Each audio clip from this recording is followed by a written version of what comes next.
November ತಿಂಗಳು ಮಾತ್ರಕ್ಕೆ ಸೀಮಿತವಾಗದೆ ಕನ್ನಡದ ಕಾರ್ಯಕ್ರಮಗಳು ವರ್ಷದ ಕಾಲ ಕನ್ನಡ ಪರವಾದ ಕಾರ್ಯಕ್ರಮಗಳು ಜರುಗಬೇಕು. ಕನ್ನಡವನ್ನು ಅಭಿವೃದ್ಧಿಪಡಿಸುವಂತಾಗಬೇಕೆಂದು ಕೊಡಗು ವಿವಿಯ ಕುಲಪತಿಗಳಾದ ಡಾಕ್ಟರ್ ಅಶೋಕ ಸಂಗಪ್ಪ ಆಲೂರ ಅಭಿಪ್ರಾಯ ವ್ಯಕ್ತಪಡಿಸಿದ್ದಾರೆ.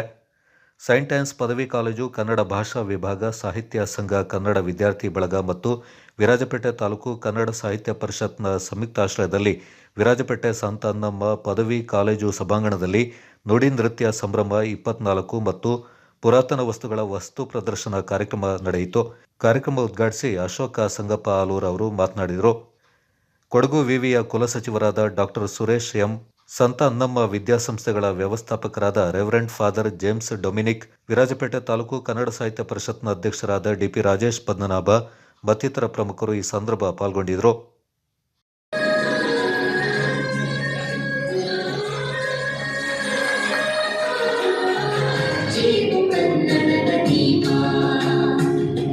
ಕೊಡಗು ವಿಶ್ವವಿದ್ಯಾಲಯದ ಮಾನ್ಯ ಕುಲಪತಿಗಳಾದಂತಹ ಡಾಕ್ಟರ್ ಅಶೋಕ ಸಂಗಪ್ಪ, ವಿಶೇಷವಾಗಿ ಆಯೋಜಕರು ಮತ್ತು ಎಲ್ಲ ಕಾಲೇಜುಗಳಿಂದ ವಿವಿಧ ತಂಡಗಳು ಆಗಮಿಸಿದ್ದಾರೆ. ಮತ್ತು ನಾವು ನಮ್ಮ ಕಾಲೇಜಿನವರು ಇವತ್ತು ಜವಾಬ್ದಾರಿಯನ್ನು ನೆನಪಿಸಿ ಅದನ್ನು ಹೆಚ್ಚಿಸ್ತಕ್ಕಂಥ ಒಂದು ಪ್ರಯತ್ನವನ್ನು ಇವತ್ತಿನ ಈ ನುಡಿನೃತ್ಯ ಸಂಭ್ರಮ ಮಾಡ್ತದೆ ಅಂತಕ್ಕಂಥ ಭರವಸೆ ನನ್ನದಾಗಿದೆ.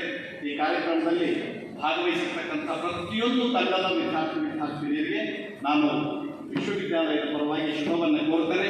ಈ ಕಾರ್ಯಕ್ರಮದಲ್ಲಿ ನೃತ್ಯಗಳಲ್ಲಿ ನೀವು ಗೆಲ್ಲಬಹುದು ಅಥವಾ ಪರಾಭವಗೊಳ್ಬೋದು, ಅದರ ಬಗ್ಗೆ ತಮ್ಮ ತಲೆಕೆಡಿಸಿಕೊಳ್ಳುವಂಥ ಅವಶ್ಯಕತೆ ಇಲ್ಲ. ಈ ಕಾರ್ಯಕ್ರಮದಲ್ಲಿ ನೀವು ಭಾಗವಹಿಸಿದ್ದೀರಿ, ಅದೇ ಮಾಡಿಕೊಡಲಾಗಿರ್ತಕ್ಕಂಥ ಒಂದು ವಿಚಾರ ಹಾಗೆ ಮಾಡುವ ಮುಖಾಂತರ ಬರುವ ದಿನಗಳಲ್ಲಿ ಈ ಕನ್ನಡ ನಾಡಿನ ಸಂಸ್ಕೃತಿಯನ್ನು, ಕನ್ನಡ ಭಾಷೆಯ ಕಾರ್ಯಕ್ರಮಗಳನ್ನು ನಾವು ಸಾಹಿತ್ಯಿಕ ಚಟುವಟಿಕೆಗಳು ಮತ್ತು ಇನ್ನಿತರ ಚಟುವಟಿಕೆಗಳನ್ನು ಹಮ್ಮಿಕೊಳ್ತಾ ಇದ್ದೇವೆ. ಭಾಷೆ ಕೇವಲ ಮಾತಲ್ಲ, ಅದು ನಮ್ಮ ಬದುಕು ಮತ್ತು ಭಾವನೆ. ಹಾಗಾಗಿ ಇದಕ್ಕೆ ಸಂಬಂಧಪಟ್ಟ ಹಾಗೆ ವಿಶೇಷವಾಗಿ ವಿದ್ಯಾರ್ಥಿಗಳಲ್ಲಿ ನಾವು ಇದರ ಬಗ್ಗೆ ಪ್ರಬುದ್ಧತೆ ಜೊತೆಗೆ ಕನ್ನಡ ಭಾಷೆ ಬಗ್ಗೆ ಪರಿವರ್ತಿತವಾದಂತಹ ಅನೇಕ ಚಟುವಟಿಕೆಗಳನ್ನು ಹಮ್ಮಿಕೊಳ್ಬೇಕಂತ ಆ ಹಿನ್ನೆಲೆಯಲ್ಲಿ ನಾವು ಈ ವರ್ಷ ನುಡಿ ನೃತ್ಯ ಸಂಭ್ರಮವನ್ನು